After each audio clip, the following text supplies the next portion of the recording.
السلام عليكم ورحمة الله وبركاته. إن الحمد لله نحمده ونستعينه ونستغفره ونؤمن به ونتوكل عليه ونعوذ بالله من شرور أنفسنا ومن سيئات أعمالنا. من يهد الله فلا مضل له ومن يضلل فلا هادي له. ونشهد أن لا إله إلا الله وحده لا شريك له ونشهد أن محمدا عبده ورسوله. وصلى الله وسلم على سيدنا محمد وعلى آله وأصحابه وأزواجه وأهل بيته وذرياته وأتباعه أجمعين. أما بعد، فقد قال الله تعالى في القرآن العظيم والفرقان المجيد: أعوذ بالله من الشيطان الرجيم. بسم الله الرحمن الرحيم. يا أيها الذين آمنوا لا تأكلوا أموالكم بينكم بالباطل إلا أن تكون تجارة عن تراض منكم ولا تقتلوا أنفسكم إن الله كان بكم رحيما.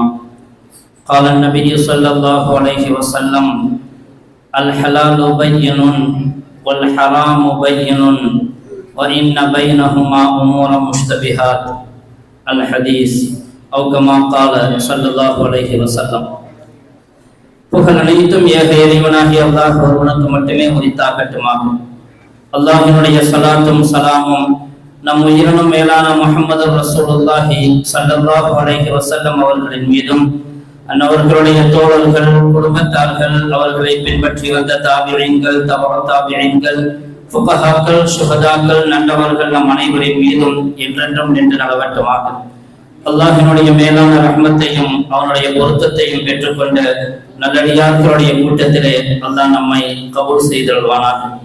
வாழும் காலமெல்லாம் நிம்மதியாகவும் ஆரோக்கியமாகவும் வாழக்கூடிய பெரும் பாக்கியத்தை அல்லாஹ் நம் அனைவருக்கும் தந்தருள்வானாக.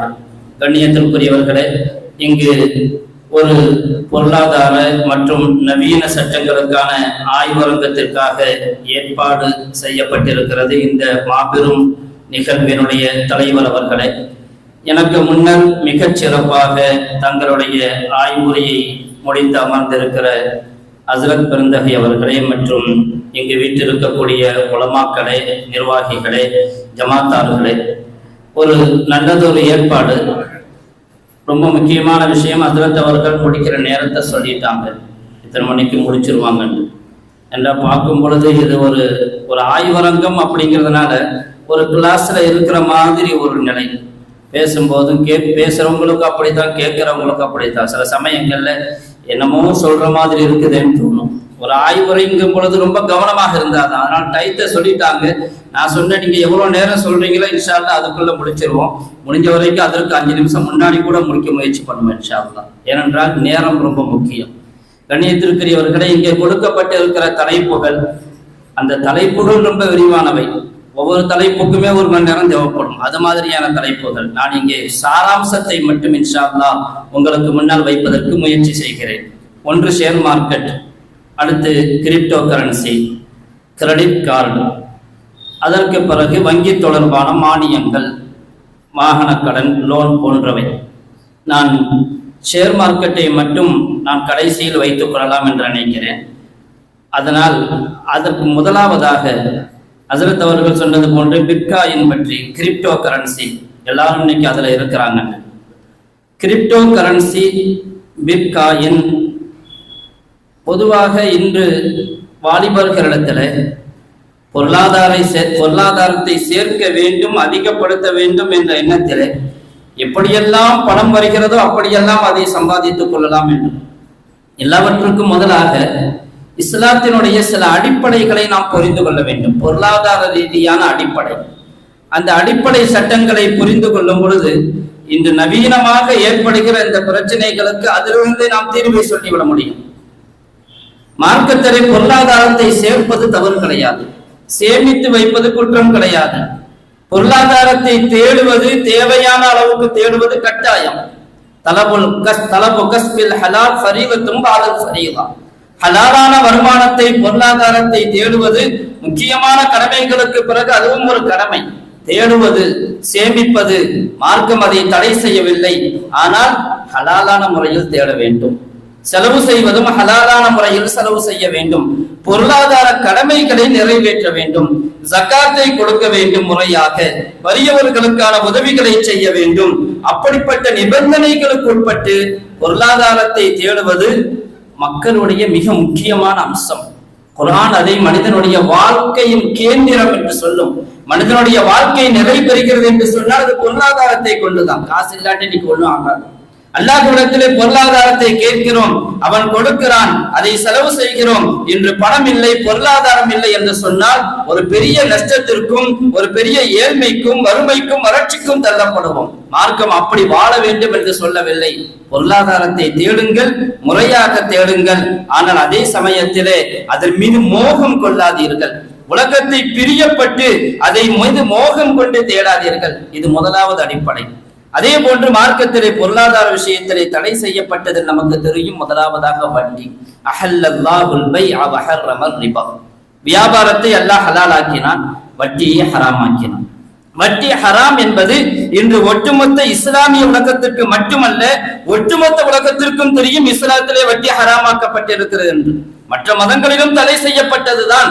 ஆனால் முஸ்லிம்கள் அதை செம்மையாக கையில் கட்டிப்பிடித்து, அதாவது கடைபிடித்து வருகிறார்கள் என்பதன் காரணமாக அத்தனை பேருக்கும் தெரியும் வட்டி ஹராம், வட்டி கூடாது. லஅன ரசூலுல்லாஹி ஸல்லல்லாஹு அலைஹி வஸல்லம் ஆகில ரிபா வ மூகிலஹு வ காதிபஹு வ ஷாஹிதைஹி. ஸல்லல்லாஹு அலைஹி வஸல்லம் அவர்கள் சாபமிட்டார்கள். யார் வட்டி கொடுக்கிறாரோ, யார் வட்டி வாங்குகிறாரோ, யார் வட்டி கணக்கை எழுதுகிறாரோ, யார் வட்டிக்காக சாட்சி சொல்லுகிறாரோ, வட்டி தொடர்பான வேலையை செய்யக்கூடிய அத்துணை பேரையும் லஅன சபித்தார்கள். நாசமாகி போகட்டும் என்று சபித்திருக்கிறார்கள், பத்துவா செய்திருக்கிறார்கள். யாருடைய பத்துவா? நபிகளாருடைய பத்துவா. நம்ம நல்லவர்களிடத்திலே துவாவுக்காக கையேந்துவோம், எங்களுக்காக துவா செய்யுங்கன்னு சொல்லுவோம். ஆனா ஸல்லல்லாஹு அலைஹி வஸல்லமுடைய பத்துவாவும் சாபமும் இருக்கும் பொழுது எவ்வளவு பெரிய நபர்களுடைய துவாவும் அங்கே பயன் கொடுக்காது.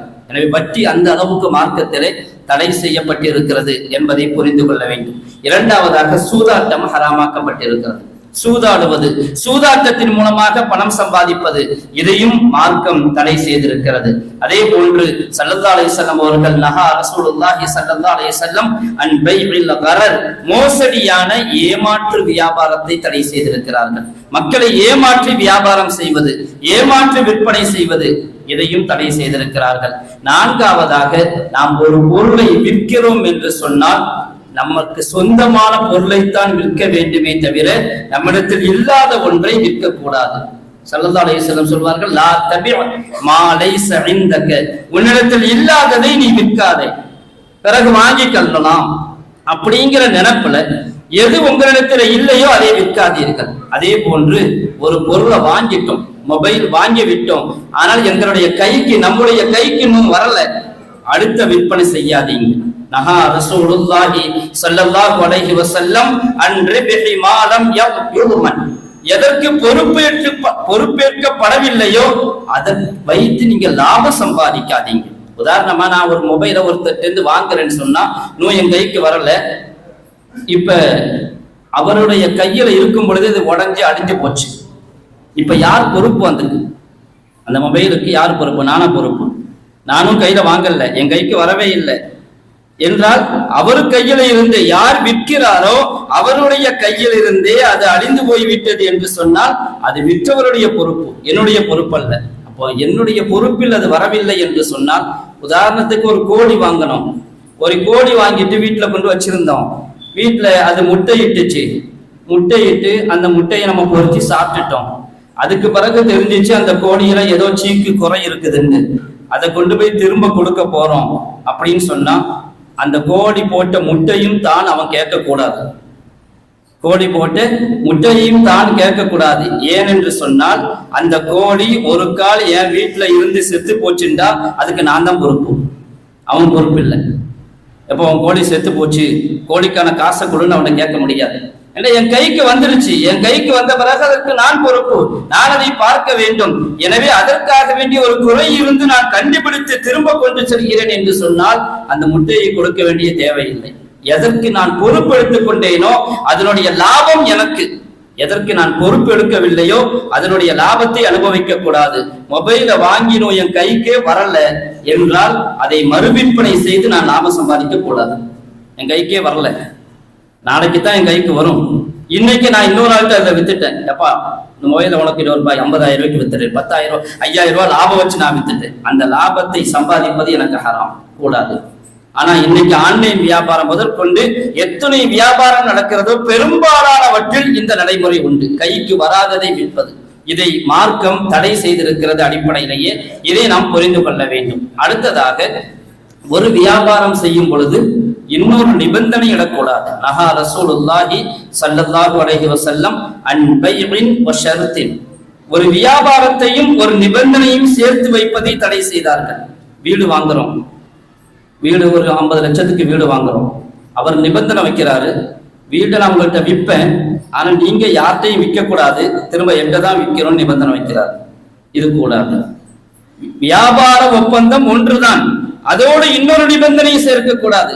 வீட்டை உங்கள்கிட்ட விற்பேன், ஆனா அந்த வீட்டை எனக்கு நீங்க வாடகைக்கு தரணும் அப்படிங்கிற நிபந்தனையின்படிதான் விற்பேன் என்றால் அது கூடாது. 2 நிபந்தனையும் தனித்தனியாக வைத்துக் கொள்ளலாம்.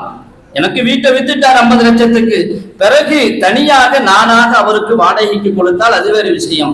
ஆனால் விற்கும் பொழுது அந்த நிபந்தனையின் அடிப்படையில் செய்தால் அதை மார்க்கம் தடை செய்கிறது. ஒரு பொருளை வாங்குகிறார், ஒரு வாட்ச் வாங்கினாரு 2,500 ரூபாய். அப்ப இந்த பணத்தை நீ 10 மாசத்துக்குள்ள கொடுத்துரு, 10 மாசத்துக்கு மேல கொடுத்தேன்னு சொன்னா நான் உன்கிட்ட ஒவ்வொரு மாசமும் 500 ரூபாய் சேர்த்து வாங்குவேன். இது விற்பனை ஒப்பந்தத்தோடு செய்யப்படுகிற ஒரு நிபந்தனை. நீ தாமதமாக்கும் பொழுது எனக்கு பெனால்டி தரணும், தாமதமாக்கும் பொழுது எக்ஸ்ட்ரா பணம் தரணும். நான் விலையை ஒவ்வொரு மாதமும் கூட்டுவேன். 10 மாதத்தில் கொடுத்து விட்டால் 2,500, பிறகு எப்பொழுதெல்லாம் தாமதப்படுத்துகிறாயோ அதற்காக எனக்கு பணம் தர வேண்டும் என்று சொன்னால் நஹா ரசூலுல்லாஹி ஸல்லல்லாஹு அலைஹி வஸல்லம் அன் பைஇன் வ ஷர்த்தின். வியாபாரம் ஒரு நிபந்தனை, இரண்டையும் சேர்க்க கூடாது.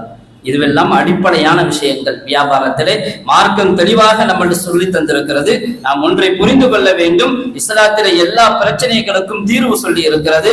நாட்டு நடப்பிலே, உலக நடப்பிலே என்ன வேண்டுமானால் நடக்கலாம். அதை சொன்ன மாதிரி என்னென்னவோ நடக்குது. செயற்கை குழந்தை, செயற்கை கருத்தரிப்பு, உறுப்பு மாற்றம், உறுப்பு தானம், என்னென்னவோ நடக்கிறது. ஆனால் முஸ்லிமை பொறுத்தவரை அல்லாஹுக்கு கட்டுப்பட்டவன் ஸல்லல்லாஹு அலைஹி வஸல்லம் அவர்களை நபியாக நாம் ஏற்றுக்கொண்டு இருக்கிறோம். அதை நம்பியதன் காரணமாகத்தான் இவ்வளவு பெரிய கூட்டம் நம்ம இங்க உட்கார்ந்து இருக்கிறோம். அதனால முதலாவது நாம் நினைக்க வேண்டும், எங்களுக்கு மார்க்கம் என்ன சொல்லி தருகிறதோ அதை நாங்கள் ஏற்றுக்கொள்வோம், அதன்படி செயல்படுவோம். அதில் தான் எங்களுடைய வாழ்க்கையில், பொருளாதார வாழ்க்கை உட்பட அத்துணை வாழ்க்கையிலும் வெற்றி இருக்கிறது என்கிற ஈமான் நம்பிக்கையை முதலாவது உருவாக்கி கொள்ள வேண்டும். கிரிப்டோ கரன்சி, கிரிப்டோ கரன்சின்னா என்ன? அதுக்கு பேரே விர்ச்சுவல். விர்ச்சுவல் கரன்சின்னா என்ன? தமிழ்ல சொல்லுவாங்க மெய்நிகர். மெய்நிகர் நாணயம். மெய்நிகர்னா என்ன? உண்மை இல்லை, உண்மை மாதிரி. மெய்நிகர்னா உண்மை மாதிரி, அது உண்மை கிடையாது. கிரிப்டோ என்பது அது உண்மை அல்ல, உண்மை மாதிரி ஒரு கரன்சி. இப்ப நம்ம கோல்டு காயின் வாங்கினா கூட எங்களுடைய கண்ணால் அதை பார்க்க முடியும் இல்லையா? கோல்டு காயின் நம்ம கண்ணால பார்க்க முடியும். 100 ரூபாய் கண்ணால பார்க்க முடியும். டாலர் எங்களுடைய கண்ணால பார்க்க முடியும். ஆனா இந்த கிரிப்டோ கரன்சியை கண்ணால இந்த எந்த ஜென்மத்திலையும் பார்க்க முடியாது. அது என்னதுன்றே பார்க்க முடியாது. அது என்னது? ஒண்ணுமே இல்லைங்கிறதுன்றா அது என்னது? ஒண்ணும் இல்லை. அது ஒரு புரோகிராம், கம்ப்யூட்டர் புரோகிராம். 2009ஆம் ஆண்டு அமெரிக்காவிலே புனைப்பெயர் கொண்ட ஒருவர் உருவாக்குகிறார் ஒரு கம்ப்யூட்டர் புரோகிராமை. அந்த கம்ப்யூட்டர் புரோகிராம் தான் விர்ச்சுவல் கரன்சி. அந்த புரோகிராம் அது விற்கப்படுகிறது, வாங்கப்படுகிறது. எப்படி? கரண்ட் தொட்டா ஷாக் அடிக்கும், ஆனா கண்ணில் பார்க்க முடியாது. கரண்ட் கண்ணால பார்க்க முடியாது, ஆனா தொட்டா ஷாக் அடிக்கும். அதே மாதிரிதான் விர்ச்சுவல் கரன்சி. அது ஒண்ணுமே இல்லை, ஆனா அதுதான் இன்னைக்கு விற்கப்படுகிறது. ஏகப்பட்ட பெரிய லாபத்தைக்கும் கொண்டு போகும், ஒரு பெரிய நஷ்டத்துக்கும் கொண்டு போய் சேர்க்கும். பல லட்சங்கள் இதை இழந்தவர்களும் உண்டு, இதில் ஈடுபட்டு பல லட்சங்கள் சம்பாதித்தவர்களும் உண்டு. ஆனால் மார்க்க ரீதியாக பார்த்தால் இது என்னது? ஒண்ணும் இல்லைன்னு சொன்னா எப்படி விற்க வாங்க முடியும்? Computer program. இது டிஜிட்டல் கரன்சியும் அல்ல. இன்னைக்கு ஜிபேல பணம் அனுப்புறோம், நம்ம கண்ணில் பார்க்கல, என் அக்கௌண்ட்ல இருந்து இன்னொரு அக்கௌண்ட்டுக்கு பணம் மாறிடும். இது டிஜிட்டல் கரன்சி. 500 ரூபாய் நான் அனுப்புறேன்னு சொன்னா என்னுடைய அக்கௌண்ட்ல இருந்து 500 ரூபாய் குறைஞ்சிரும். அவருடைய அக்கௌண்ட்ல 500 ரூபாய் ஏறி இருக்கும். அவர் பேங்க்ல போய் அல்லது ஏடிஎம்ல போய் அவர் கார்டை போட்டு அந்த 500 ரூபாயை எடுக்க முடியும் இல்லையா? இது டிஜிட்டல் கரன்சி. ஆனா கிரிப்டோ கரன்சி எந்த ஏடிஎம்லையும் போய் எடுக்க முடியாது, எந்த ஏடிஎம்லையும் போய் எடுக்க முடியாது. அது உண்மை மாதிரி, அது உண்மை அல்ல, ஒரு கம்ப்யூட்டர் புரோகிராம் முதலாவது. இரண்டாவது, அதற்கு யாரும் பொறுப்பேற்க மாட்டாங்க, அதுக்கு யாரும் பொறுப்பேற்க மாட்டாங்க. யாருக்கு கம்ப்யூட்டர் புரோகிராம் செய்யறதுக்கு நல்ல தொழில்நுட்பம் டெக்னாலஜி தெரிந்திருக்கிறாரோ அவர் கம்ப்யூட்டர் முன்னாடி உட்கார்ந்து கிரிப்டோ கரன்சியை உருவாக்க முடியும். பெரிய செலவும் செய்யணும்.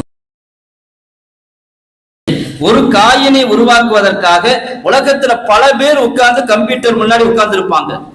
எவனாவது ஒருத்தன் முன்னாடி அந்த புரோகிராம முடிச்சிட்டான்னு சொன்னா அந்த காயின் முடிஞ்சு போச்சு, அவனுக்கு மட்டும்தான் கிடைக்கும். உலகத்துல ஒரு 1000 பேர் முயற்சி செஞ்சாங்கண்டா அந்த ஒருத்தருக்கு அந்த காயின் கிடைச்சிடும். 999 பேருக்கு அது கிடைக்காது. வேஸ்ட், அவங்களுடைய முயற்சி எல்லாம் வேஸ்ட்.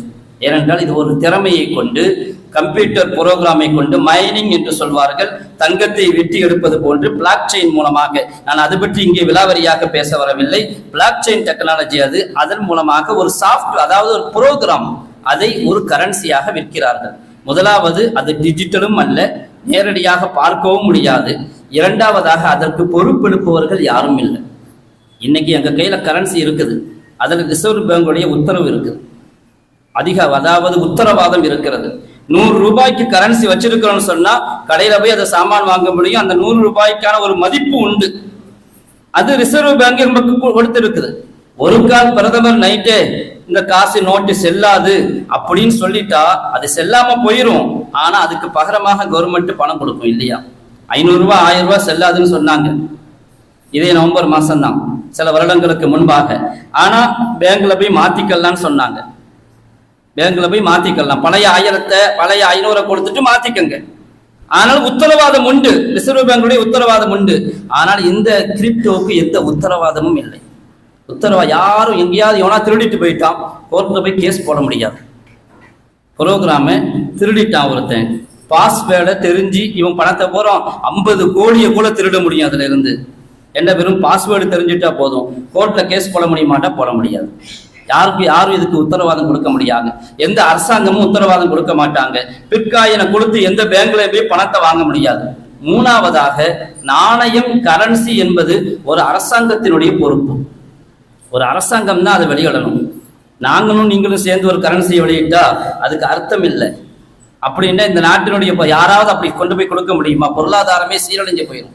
அப்படி இருக்கும் பொழுது அரசாங்கத்தினுடைய உத்தரவாதம் இல்லாமல், அரசாங்கம் அதற்கு அனுமதி கொடுக்காமல், அரசாங்கம் அதை ஒரு நாணயமாக ஏற்றுக்கொள்ளாமல், எந்த அளவுக்கு நாணயமாக ஏற்றுக்கொள்ள வேண்டும், நான் என்னுடைய பிட்காயினை கவர்மெண்ட்டுக்கு பேங்க்ல கொடுத்துட்டா அதுக்கு பகரமா பேங்க் எனக்கு பணம் தரணும், அந்த அளவுக்கு உத்தரவாதம் இல்லாத வரையிலும் அது ஒரு பொருளே அல்ல, வெறும் சாக்கடையை தூக்கி விற்கிற மாதிரி தான். ஆனா உலகத்தில் அதுதான் செய்யறாங்க. எப்படிங்க செய்யறாங்க? அப்படிதாங்க செய்யறாங்க. இன்னைக்கு விற்கிறதுக்குன்னு ஒண்ணு கிடையாது, வாங்குறதுக்குன்னு என்ன இருக்குன்னு கிடையாது. எதையாவது ஒண்ணு கம்ப்யூட்டர்ல வச்சு வித்துக்கிட்டே இருப்பாங்க, வாங்கிக்கிட்டே இருப்பாங்க. இன்னைக்கு நடக்கிறது ஆன்லைன்ல பெரும்பாலும் இல்லாத ஒரு பொருளை விற்கிறது தான். அரிசி விற்கிறான், 100 டன் அரிசியை விற்கிறான், விளைச்சலே அவ்வளவு வந்திருக்காது, ஆனா விற்பனை நடந்துகிட்டே இருக்கும். என் வீட்டுக்கு அரிசி வராது, விற்பனை மட்டும்தான் நடக்கும். விலை ஏறி இறங்குதா, லாபத்தை மட்டும் பார்த்துட்டு போயிடுவான். இதனால தாங்க இன்னைக்கு விலை கூடுது. அதனால நடக்கிற வியாபாரத்தை எல்லாம் அது கூடுன்னு சொல்ல முடியாது. பிட்காயின் விஷயத்துல இதுவரையிலும் இது முற்றிலும் ஆகியதை ஏற்றுக்கொள்ளலாம், இதை விற்பனை செய்யலாம், வாங்கலாம் என்று எந்த தரப்பும் இதுவரைக்கும் தெளிவான ஃபத்வாவை கொடுக்கவில்லை. கூடாது என்பதுதான் இப்பொழுது வரைக்குமான நிலை. எனவே பிட்காயின் விஷயத்துல யாரும் எந்த காரணம் கொண்டும் இந்த விர்ச்சுவல் கரன்சி விஷயத்துல வியாபாரமோ கொடுக்கல் வாங்கலோ அதை செய்வதை கண்டிப்பாக தடுத்து கொள்ள வேண்டும். இது ஒரு பெரிய ஏமாற்று வேலை.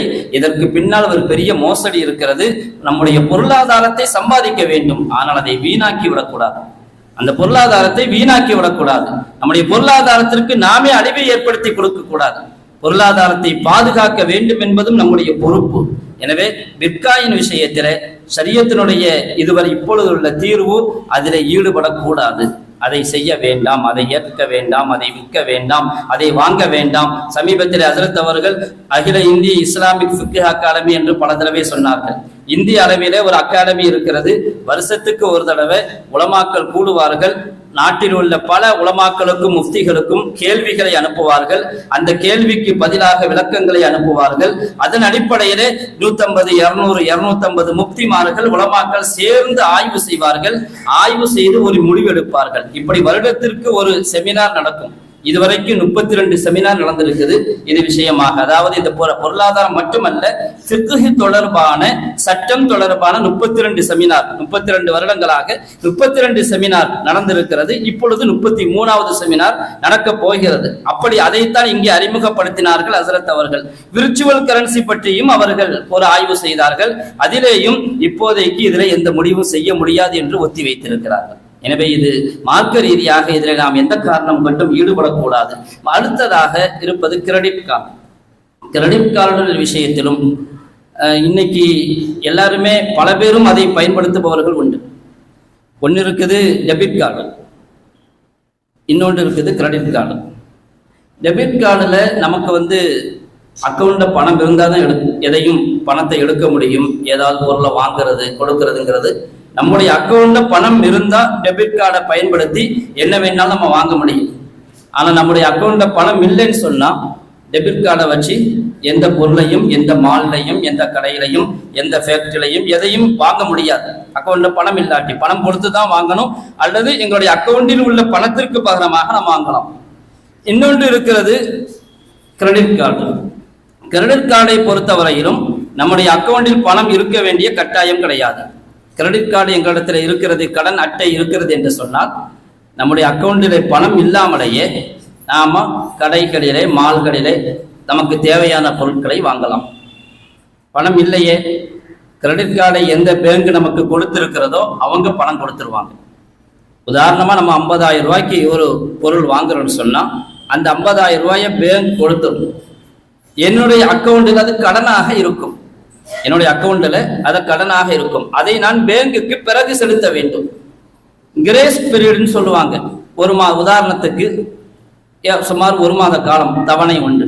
அந்த 1 மாதத்திற்குள்ளே நீங்க வாங்கின சாமான்களுக்கான ஒரு 50,000 திருப்பி கட்டிட்டீங்கன்னா அதுக்கு இன்ட்ரெஸ்ட் கிடையாது, வட்டி கிடையாது. அந்த கிரேஸ் பீரியடை தாண்டி நம்ம போய் பணம் கட்டுறோம்னு சொன்னா அதுக்கு அந்த பேங்க் இன்ட்ரெஸ்ட் வாங்கணும். நமக்கு இன்ட்ரெஸ்டையும் சேர்த்து தான் கட்டணும். இதுதான் கிரெடிட் கார்டு. கிரெடிட் கார்டு கொடுக்கும் பொழுதே நம்மள்ட்ட இருந்து ஒரு ஃபீஸ் வாங்குவாங்க. அதில் எந்த தப்பும் இல்லை. எந்த ஃபீஸ் வாங்குறது இருக்குது அதுக்கான சர்வீஸ் சார்ஜ். இப்போ நம்ம எந்த கடையில் போய், கம்பெனியில் போய் கிரெடிட் கார்டை வச்சு நம்ம எந்த நாட்டில் போய் நம்ம என்ன செய்ய முடியும், அதை யூஸ் பண்ண முடியும். வெளிநாடுகளில் போய் கூட கிரெடிட் கார்டை வச்சு நம்ம என்ன செஞ்சு கொள்ளலாம், சாமான்களை, பொருட்களை வாங்கி கொள்ளலாம். அப்படி வாங்குவதனால் அந்த பேங்குக்கும் லாபம் இருக்குது. ஏன் கேட்டா எந்த ஃபேக்டரியில, எந்த கம்பெனியில நம்ம வாங்குறோமோ அவன்கிட்ட ஒரு 2% என்ன செய்வான், பேங்க் வசூலிப்பான். நம்ம எவ்வளவு வாங்கணும், 100 ரூபாய்க்கு பொருள் வாங்கணும்னு சொன்னா 2 ரூபாய் எங்க போகும், பேங்குக்கு போகும் அந்த கம்பெனியில இருந்து. இது பல நடைமுறைகள் உண்டு. இப்பொழுது நாம் சட்ட ரீதியாக, மார்க்க ரீதியாக இந்த கிரெடிட் கார்டை யூஸ் பண்ணலாமா, எடுத்துக்கொள்ளலாமா, இதை நாம் பயன்படுத்தலாமா என்றால் பொதுவான நடைமுறையில் நமக்கு எல்லாத்துக்கும் டெபிட் கார்டு இருக்கும். டெபிட் கார்டை தான் பயன்படுத்தணும் என்று அதில் நம்முடைய தேவை நிறைவேறுது. கடன் அப்படிங்கிறது இருக்குது. நம்ம கடன் வாங்க போகணும்னு சொன்னால் நம்மள்கிட்ட பொருளாதாரம் ஒரு பெரிய வீழ்ச்சியை நோக்கி தான் போகும், கடன் வாங்கி வாங்கி. அதுவும் இந்த ஜிபே, டிஜிட்டல், ஆன்லைன், அதாவது இன்டர்நெட் பேங்கிங், நெட் பேங்கிங் இதெல்லாம் வந்த பிறகு என்ன ஆயிடுச்சுன்னா நம்ம கையில் எவ்வளோ காசு இருக்குதுன்னு தெரியல, எவ்வளோ போகுதுன்னு தெரியல. கடைக்கு போவோம், டீயை குடிப்போம், அப்படி ஸ்கேன் பண்ணிட்டு வந்துடுவோம். எவ்வளோ காசு போச்சு, நம்ம காசு கரெக்டாக தான் கொடுத்துருப்போம். ஆனால் பாக்கெட்ல இருந்து எடுத்து கொடுத்தா சரி, பாக்கெட்ல இன்னைக்கு ஒரு 500 ரூபாய் எடுத்து வச்சோன்னு வைங்க, சாயங்காலம் பார்க்கும் பொழுது இன்னைக்கு ஒரு 100 ரூபா தான் இருக்குது, 400 ரூபா செலவாகி போச்சு அப்படின்ட்டு ஒரு மனசுல ஒரு இது வரும். ஆஹா, 400 ரூபா செலவாயிடுச்சு அப்படின்னு. ஆனால் இந்த ஜிபே இதுல எல்லாம் கொடுக்குறமே, இதுல இதுவே கிடையாது. அது பாட்டுக்கு போய்கிட்டே இருக்கும், எவ்வளவு போச்சுன்னே தெரியாது. பல பேர் அதை பத்தி யோசிக்க மாட்டாங்க. பல சமயங்கள்ல அதுல ஏமாந்தவங்களும் உண்டு. போன நம்ம கொடுத்த பணத்தை விட அதிகமா கூட போயிருக்கும். அதுக்கு பிறகுதான் தெரியும் அதை என் அக்கௌண்ட்ல இருந்து பணம் எடுக்கப்பட்டிருக்குதுன்னு. அதுக்காக வேண்டி பெரிய பகிரத முயற்சி செய்யணும். இன்னைக்கு இது மாதிரி டிஜிட்டல் கரன்சி எல்லாம் வந்த பிறகு, டிஜிட்டல் மணி எல்லாம் வந்த பிறகு பொருளாதாரத்தை பாதுகாக்கிற நிலை குறைஞ்சு போச்சு. வீணான செலவுகள் அதிகமாயிடுச்சு. யாரும் பாக்கெட்ல பணத்தையே வைக்கிறது இல்லை. பாக்கெட்ல பணமே வைக்கிறத, கார்டு மட்டும் இருந்தா போதும், மொபைல் இருந்தா போதும், எங்க போனாலும் எங்கதே வாங்கிக்கலாம். வசதிங்கிறது வேறு விஷயம். ஆனால் இந்த வசதி எங்க பொருளாதாரத்தை அளிக்குது. அதை யார் பெரிய அளவுல செலவு செய்யறாங்களோ, நிறைய சம்பாதிக்கிறாங்களோ, அதுக்கு ஒரு பெருசா தெரியாது. ஆனா நார்மலா இருக்கிறவங்களுக்கு காலப்போக்கில் அதன் மூலமாக பெரிய நஷ்டம் ஏற்படும். அதனால டெபிட் கார்டை பயன்படுத்தலாம், கிரெடிட் கார்டை பயன்படுத்தக்கூடாது. கிரெடிட் கார்டை ஏன் கேட்டா அதுல வட்டியின் பக்கம் நம்ம இழுத்து செல்லும். கிரேஸ் பீரியடுக்குள்ள நம்ம பணத்தை கட்டிடலாம் என்றால் கூட அதற்கு முன்னால் நம்மால் கட்ட முடியுமா முடியாதான்னு தெரியாது. ஒரு கால் அதை நாம் தாண்டி கொடுக்கும் பொழுது வட்டியையும் சேர்த்து தான் கட்டணும். இல்லைங்க நான் அதுக்குள்ள கட்டிடுவேன் அப்படிங்கிறார். அப்படி சொன்னாலும் கூட அவரால் அது முடியுமாங்கிறத அவரால் சொல்ல முடியாது, ஊர்ஜிதம் சொல்ல முடியாது. அதனால இது வட்டியின் பக்கம் கொண்டு போய் சேர்க்கிறதுனால ஃபிக்ஹ் அகாடமி, இஸ்லாமிக் ஃபிக்ஹ் அகாடமியுடைய தீர்வு இதுல என்ன செய்ய வேண்டாம், பங்கெடுத்துக் கொள்ள வேண்டாம், உபயோகிக்க வேண்டாம், இதை விட்டும் தவிர்த்து கொள்ள வேண்டும் என்பதுதான். ஆனாலும் கூட சில பேருக்கு சர்வதேச அளவுல பெரிய பிசினஸ் பண்றவங்களுக்கு கிரெடிட் கார்டு இல்லாம எதுவும் செய்ய முடியாத நிலைகள் இருக்கலாம், ஒரு நிர்பந்த தேவைகள் இருக்கலாம். சும்மா லோக்கல்ல இருக்கிறவங்களுக்கு பிரச்சனை இல்லை. சர்வதேச அளவுல பிசினஸ் பண்றவங்களுக்கு, பல நாடுகளுக்கு போகிறவங்களுக்கு பல சமயங்கள்ல கிரெடிட் கார்டு இல்லாமல் அவர்களால் எதுவும் செய்ய முடியாது என்கிற சில நிர்பந்தங்கள் ஏற்படும். இது மாதிரியான சமயங்கள்ல முஃப்தி தகி உஸ்மானி சாஹிப் அவங்க ஒரு பெரிய தற்காலத்தில் அல்லாஹ் அவருடைய ஆயுளை நீளமாக்கி கொடுக்க வேண்டும். மத்ததுல்லாலி பொருளாதார விஷயத்துல இன்டர்நேஷனல் அளவுல ஒரு பெரிய தஹ்கீக் ஆய்வு செய்து அதற்கான தீர்வுகளை கொடுத்து கொண்டிருக்கிறார்கள். அவர்களுடைய தீர்வுகள் பெரும்பாலும் பொருளாதார விஷயத்தில் தாருலும் தேவபந்து கூட ஏற்றுக்கொள்ளும். அவர்களுடைய நடைமுறை, அவர்களுடைய ஃபத்வாவில கிரெடிட் கார்டு தொடர்பாக சொல்லியிருப்பது, அதாவது ஒரு நிர்பந்த நிலை ஏற்படுகிறது, வேறு வழி இல்லை, இன்டர்நேஷனல் அளவுல அவர்களுடைய தொடர்பு இருக்கிறது. அது மாதிரியான நபர்கள் கிரேஸ் பீரியடுக்குள் நான் செலுத்தி விடுவேன் என்கிற ஒரு நிபந்தனையோடு அதற்குள்ளாக கொடுத்து விட்டால் வேறு வழி இல்லை என்றால், டெபிட் கார்டு யூஸ் பண்ண முடியாத ஒரு நிலை, வேறு வழியே இல்லை என்கிற பொழுது இதை தேவைக்காக பயன்படுத்தி கொள்ளலாம்னு சொல்லியிருக்கிறாங்க. நான் சொல்றது இங்க தவறாக புரிஞ்சு கொள்ளக்கூடாது. தாருலும் தேவபந்துடைய ஒரு ஃபத்வாவும் கூட இருக்கிறது, இது மாதிரியான சமயத்தில் உபயோகித்துக் கொள்ளலாம் என்று. அதாவது இதை தவறாக பயன்படுத்தி விடக்கூடாது. நிர்பந்த சமயம் கிரெடிட் கார்டு யூஸ் பண்ணி தான் ஆகணுங்கிற பட்சத்துல நிபந்தனை என்ன, டெபிட் கார்டு யூஸ் பண்ண முடியாது. இரண்டாவதாக அதை ஷரியத்துக்கு முரணாக பயன்படுத்தக்கூடாது. மூன்றாவதாக கிரேஸ் பீரியடுக்குள் அதனுடைய தொகையை செலுத்தி விட வேண்டும், வட்டி வரையிலும் போய் சேரக்கூடாது என்றிருந்தால் அந்த சமயத்தில் ஒரு தற்காலிகமாக அதை யூஸ் பண்ணி கொள்ளலாம். ஆனால் அதே சமயத்திலே அதற்காக தௌபாவும் செய்து கொண்டிருக்க வேண்டும். ஏனென்றால் இது வட்டியுடைய ஒப்பந்தமும் அதுல இருக்குது. 30 நாளை தாண்டினா நான் வட்டி கட்டுவேன்னு சொல்லி இருக்கிறோம். 30 நாளை தாண்டினா நான் வட்டி கட்டுவேன் அப்படிங்கிற ஒப்பந்தம் இருக்குது. இது இன்னைக்கு எல்லாத்துலயும் வந்து போச்சுங்கிறது வேற விஷயம். கரண்ட் பில் தாமதமா கட்டினாலும் பலாட்டி போடுவேன்னு சொல்லுவான். இன்னைக்கு ஆமத்துல் பல்வான்னு சொல்லுவாங்க, அது மாதிரி ஆயிப்போச்சு. இது அப்படியெல்லாம் இருக்கிறதுனால நம்ம உறுதி கொள்ள வேண்டும், இந்த கிரேஸ் பீரியடுக்குள்ள முடிச்சிருவோம். அப்படிப்பட்ட ஒரு உறுதியோடு தற்காலிகமாக அதை யூஸ் பண்ணினால் அதை தவறில்லை என்று சொல்லுவார்கள். இதை பொதுவாக எடுத்துக்கொள்ளாமல் நிர்பந்த தேவைக்கு மட்டும்தான். இல்லை என்றால் கிரெடிட் கார்டு பொதுவான நிலைகளிலே அதை உபயோகிக்க கூடாது. அது வட்டியின் பக்கம் கொண்டு போய் சேர்க்கும், தவறான நடைமுறையின் பக்கமும் நம்முடைய பொருளாதாரத்தை சீரழிப்பதின் பக்கமும் கொண்டு போய் சேர்த்துவிடும். அடுத்ததாக சொல்ல அடுத்த மசாயில் என்று சொன்னால் பேங்க் சம்பந்தப்பட்டது. அதாவது மானியம் கொடுக்குறாங்க. இன்னைக்கு எங்களுக்கு பல மானியங்கள் நம்ம நினைக்கிறோம், அது இல்லாம அது ரொம்ப வசதியாகவும் இருக்குது. பேங்க்ல லோன் எடுக்க வேண்டிய நிலை ஏற்படுது.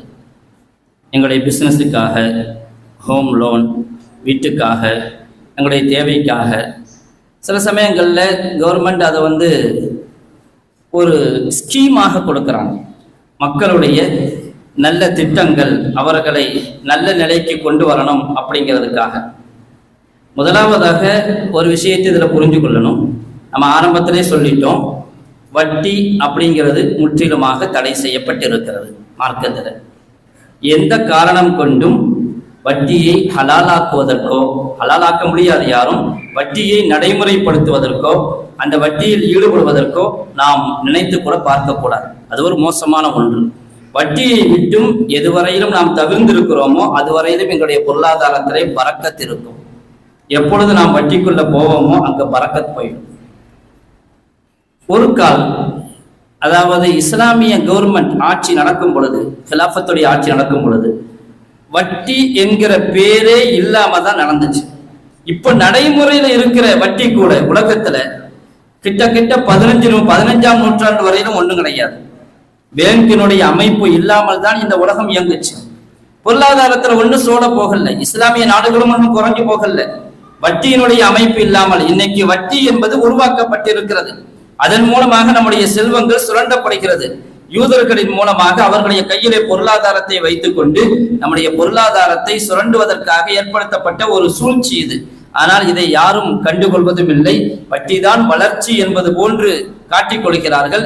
இல்லை என்றால் இன்றைக்கு உலக பொருளாதாரமே பலகீனப்பட்டு போய் கிடக்கிறது என்பதற்கான முக்கியமான காரணங்களில் ஒன்று வட்டி.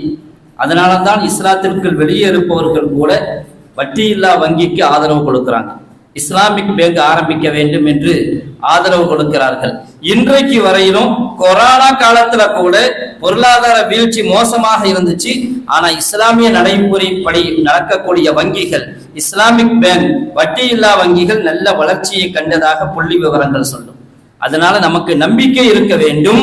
வட்டியில் இல்லாத பொருளாதாரம் தான் பரக்கத்தானது, அது வளர்ச்சியை கொடுக்கக்கூடியது என்று. ஏனென்றால் இன்னைக்கு வட்டியில ரொம்ப மூழ்கிட்டதுனால, பொருளாதாரமே உலகமே அப்படி இருக்கிறதுனால நம்முடைய மனசுல வட்டியை பற்றிய ஒரு சாதாரண சிந்தனை வந்து விடுகிறது. வட்டி ஹராம், அதிலே நாம் முழுமையாக அதை விட்டும் தவிர்த்திருக்க வேண்டும். ஆனால் அதே சமயத்தில் சில நிர்பந்தங்கள் ஏற்படுகிறது. சில நிர்பந்தங்கள் ஏற்படும் பொழுது என்ன ஆகுது? தேவை இருக்குது, யாரும் தரமாட்டேங்கிறாங்க, பணம் கடன் தர்றதில்லை, எங்கேயும் கடன் வட்டி இல்லாம கடன் கிடைக்கிறதில்லை. கடன் கிடைக்கிறதில்லைன்னு சொன்னா கடனை யாரும் இன்னைக்கு கொடுக்க மாட்டேங்கிறாங்க. இன்னொரு காரணம் என்ன கேட்டா, கடனை கொடுத்துட்டு அவன் பின்னாடி அடைய முடியல. பெரிய பிரச்சனை அதுதான். ஒரு 1000 ரூபாய் கடன் கொடுத்துட்டு நம்ம அவன்கிட்ட திருப்பி வாங்குறதுக்குள்ள ஒரு வழியாயிரும். பரவலாக நடக்குது. நீ 1000 ரூபாய் இல்லை, இன்னைக்கு பல பேர் 2 லட்சம் 3 லட்சத்தை எல்லாம் கடன் கொடுத்துட்டு படாத பாடு படுறத பல இடங்கள்ல பார்க்கணும். கடன் திருப்பி தரல, அதுக்கு சக்காத்து வேற கொடுக்கணும். நாங்க என்ன செய்யறது? நாம அதனாலதான் கடன் கொடுக்கறது இல்லைன்னா கொடுக்கறது இல்லைன்னு முடிவு பண்ணிக்கலாம். அதாவது கடன் கொடுக்கும் பொழுது ஒரு பெரிய உதவி. கடன்கிறது நல்ல நன்மைக்குரிய காரியம். கடன் கொடுப்பது குர்ஆன் வலியுறுத்துகிறது, நீங்கள் கடன் கொடுங்கள் என்று. மார்க்கமும் வலியுறுத்துது. ஆனால் திரும்ப வராது, அவன் பின்னாடி நம்ம அலையணும் அப்படின்னு சொன்னா முடிஞ்சா ஃப்ரீயா கொடுத்துருங்க, ஹதியாவாக. அல்லது அவன் முடியாதவனா இருந்துக்கிறான்ட்டுன்னா சதக்காவாக அப்படி கொடுத்து உதவி செய்யறது நல்லது. ஆனால் கடன் கொடுத்துட்டு அவன் பின்னாடி அடைய முடியறதில்லை. அதனால யாரும் கடன் தர்றதில்லை, யார்கிட்டையுமே கடன் வாங்க முடியறதில்லை. ஆனால் அதே சமயத்துல தேவை இருக்குது. இப்ப வட்டிக்கு தான் கடன் கிடைக்குது அப்படிங்கிற பட்சத்துல இப்ப நம்ம அது மாதிரி வாங்கி கொள்ளலாமா அப்படிங்கிற ஒரு இஷ்கால், ஒரு சந்தேகம். இப்ப இது விஷயத்துல 7ஆம் நூற்றாண்டு வரையிலும், ஹிஜ்ரி 7ஆம் நூற்றாண்டு, இப்ப ஹிஜ்ரி 1400, 15ஆம் நூற்றாண்டு நடக்குது. ஹிஜ்ரி 7ஆம் நூற்றாண்டு வரையிலும் இது சம்பந்தமாக கூடும் என்று எந்த ஃபத்வாவும் உலகத்துக்கு வரல. ஹிஜ்ரி 7ஆம் நூற்றாண்டில ஏறத்தாழ 700 ஆண்டுகளுக்கு முன்பாக, இப்பொழுது 1446, 700 ஆண்டுகள்ல தான் இப்படி ஒரு ஃபத்வா கொடுக்க வேண்டிய நிர்பந்தம் இஸ்லாமிய உலகத்துக்கு ஏற்பட்டுச்சு. யஜூஸு லில் முஹ்தாஜி அல் இஸ்திக்ராது பிர்ரிபஹி. முஹ்தாஜ் கடுமையான தேவையுள்ளவர், பசி பட்டினியில் இருப்பவர், சாப்பாட்டுக்கு வழி இல்லாதவர், எந்த பொருளாதார வசதியும் இல்லாதவர், யாரும் வட்டி இல்லாமல் கடன் தருவதில்லை. கடன் வாங்க வேண்டும் என்று சொன்னால் வட்டிக்குத்தான் வாங்க வேண்டும் என்கிற நிலைக்கு தள்ளப்படுகிறார். அந்த கடனை வாங்கவில்லையானால் அவருக்கு சாப்பாட்டுக்கு வழி இருக்காது. அப்படியே வாங்காம இருந்தான்னா காலப்போக்கில உயிருக்கு ஆபத்து. இப்படிப்பட்ட ஒரு நிலை இருந்தால் வட்டிக்கு கடன் வாங்குவது ஜாயிஸ் என்று கூடும் என்று 7ஆம் நூற்றாண்டில் தான் முதலாக ஃபத்வா கொடுத்தாங்க. அந்த ஒரு ஃபத்வா இன்னைக்கு இருக்குது. அதாவது தேவை என்கிற பொழுது. ஆனா இன்னைக்கு வாங்குற லோன் பெரும்பாலும் தேவையா? வியாபாரத்தை பெருசாக்குறதுக்காக, அது மாதிரி வீட்டை தேவையில்லாத அளவுக்கு பெருசா கட்டுறதுக்காக. அத்தியாவசிய தேவையை விட அதிகமாக கட்டுறதுக்காக என்ற பணம் இல்லை, லோன் எடுக்கிறோம். பிசினஸ் இன்னைக்கு லோன் எடுத்து தான் ஆகணும். சில சமயங்கள்ல லோன் கையில பணம் இருக்குது, ஆனா லோன் எடுக்கல. நம்ம கையில இருக்கிற பணத்தை வச்சு நம்ம பிசினஸ் பண்ணோம்னு சொன்னா பல பிரச்சனைகள் வரலாம். எங்களுடைய ஹலாலான பணம் கருப்பு பணமாக கூட காட்டப்படலாம். முறையான வருமானம் அது. சரி.